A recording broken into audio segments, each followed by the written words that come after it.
Our final feature in the First Ladies of Saskatchewan series revolves around the woman who officially holds the title, Tami. Now, she juggles her duties as a premier's wife 250 kilometers away from the legislative building. Now, we catch this First Lady on the run in the place she calls home, Swift Current. I moved here when I was 9 months pregnant with my first, and she turns 20 this year, so I've been here 20 years. We're in Swift Current, you know, self-described as the place where life makes sense. What's so special about it to you? Swift Current is a great little community. It's a small city. It's a great place to raise children. And it's the home of Brad Wall, who calls it God's country here. He thinks it's like the best place on earth. So it's kind of like having a cabin. It's a place to get away from work. He can go to Safeway and, you know, and people will just say, "Hi, Brad," and it's not Mr. Premier here, it's just Brad.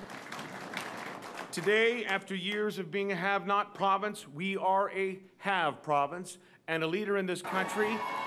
I mean, did you always dream or think that you would be married to such a leader? No. No, I just thought I'd have a normal life with a normal husband and normal kids and go through life. Well, yeah, so this is a little different. You talked about that First Lady position. I mean, in your eyes, in your mind, what does that mean? Well, supporting Brad and his team and the other MLAs and their spouses. As the Premier's wife, you also get to go and meet all the other Premier's wives, which is one of the highlights of the whole year. I tried to do some research on what other spouses did, and it's very hard to find very much information that's public. So, but I did find some. I found some on Mrs. Obama, and I found some on Mrs. Harper. I read some books on Mila Mulrooney, because that was the only thing I could really find, a little bit on Barbara Bush. In that research, was there anything specific you took away that you know for sure you're applying to your life and it's worked? One was just to make sure that the kids have a mom at home when the dad's away. Family's got to be first. That's worked. Also extremely important to make sure you have downtime as well, and for your spouse. One of the things I read there was when they get home, they're usually exhausted and they just need some downtime where, you know, they can sit in front of the TV or they can do something that's not working their brain. So that's important to let them have that downtime and make sure they have that downtime. So you can't just hand them a to-do list and say, okay, someone needs to shovel the walk and this thing failed and the water heater broke. Do you have to, I mean, take on a lot more of those responsibilities than yourself? Oh, you know, I don't know. I feel more for the farm moms and the farm wives who probably some of the spouses who have oil patch dads.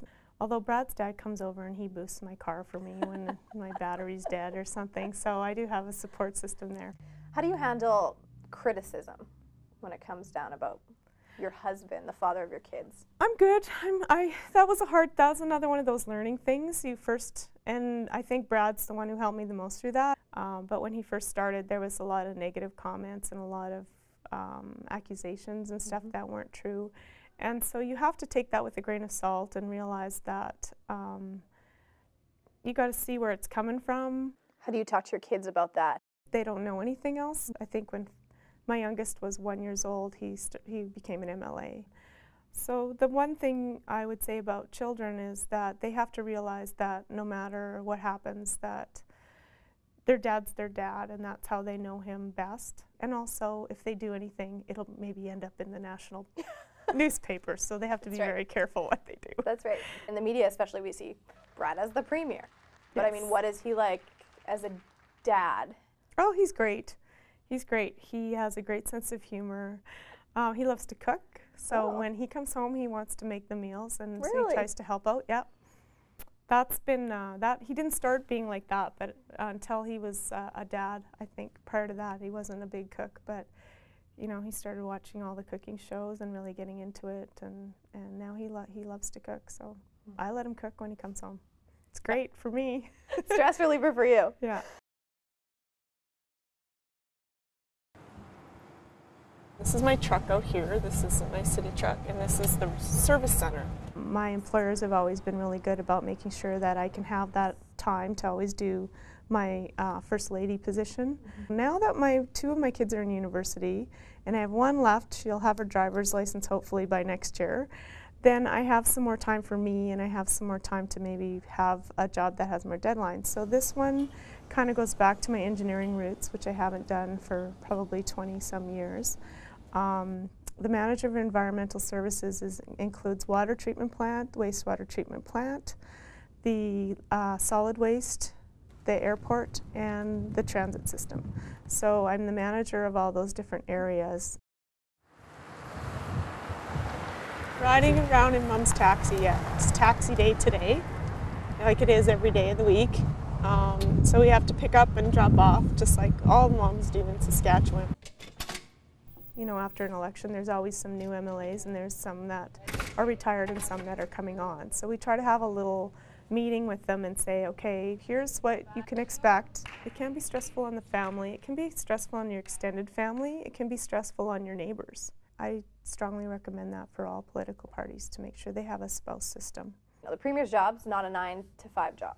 No. I remember one of the speeches I listened to him talk about on October 21st, 2010. He was saying that when BHP got the call that BHP was putting in a bid for potash here in our province, and he was on the way to a movie with you. Yes, it was supposed to be date night. That was date night. I mean, how does date night work? I mean, how does it work when your husband probably has his mind on 1,000 things, and yet that is your date night? Well, that one was a little different because that was a really big event that he could not think of anything else. I don't even think he watched the movie.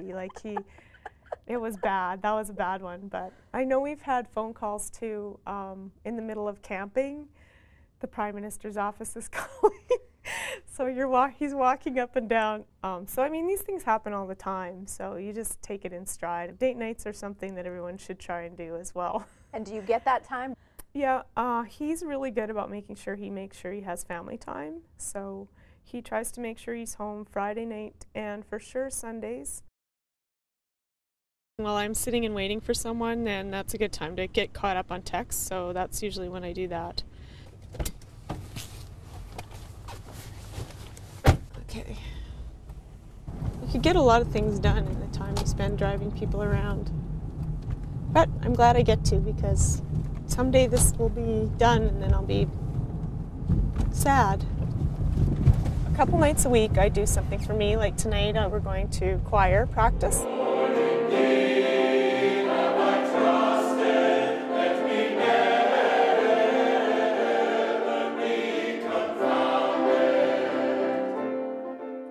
And 2 nights a week I also play soccer to get exercise.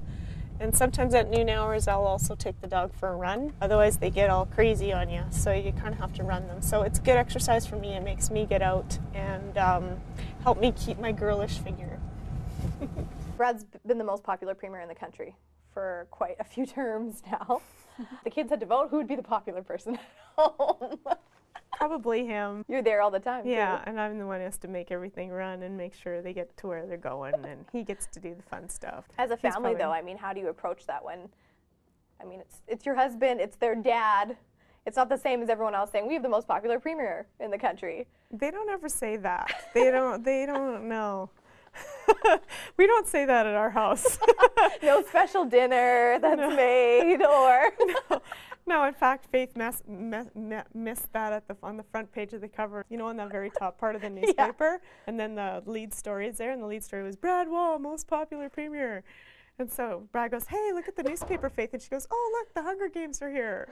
I didn't even notice that part. So it's always very humbling when he gets home. He's not, you know, he's not all that. When he gets home, he's just dad. Let's talk about this interesting rider connection. What is this all about? Oh, well, as you know, we're fairly good rider fans, and we've been to a couple Grey Cups, and every once in a while you get to meet the odd player. So I was just decided one day, instead of kind of knowing a little bit about the main players, like I thought I would pick a player that to follow, just to see how he does, and you know, to worry about him and care about him and pray for him. And so I picked Tristan Jackson, and that was the first year when Tristan first came in. And so there was a big article on him, so I stuck him on my work wall, and I decided I was going to follow and see how he did that year. So he did really good in his first year. And then this year they dropped him at the beginning of the season. And last spring they actually had brought down Weston Dressler to do a presentation in town for a fundraiser. And so I was talking to him about, you know, this praying, and I said, I got to pick a new player this year, because I said every year I'm going to pick a different player. And so he said, well, I'd really like you to pick Rob Bagg, because he's really struggling with his injuries and he hadn't come back yet. And you know, it's stressful on the players when they have an injury, because they just want to get out there and play, and they have to be very diligent in trying to work through it and get back.